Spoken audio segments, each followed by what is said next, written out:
كلها محترمين. النهارده الخميس بتاريخ 4/9 والعرض مش هيبقى معانا يوم، العرض احنا مديناه يوم زياده بناء على الزبائن اللي بتيجي وما بتلحقش العرض. بقى العرض معانا خميس وجمعه. مفلق النهارده يا محترم من داخل معرض اولاد عاشور العجله 26 الماونت من شركه كور. طبعا العجله ديت عرضناها قبل كده بس كانت سرعات.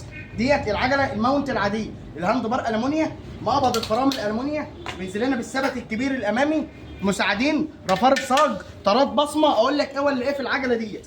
العجله ده محترم دخل العرض هسمعك فيها 3950. الكلام ده مش هتلاقيه عند حد بفضل الله.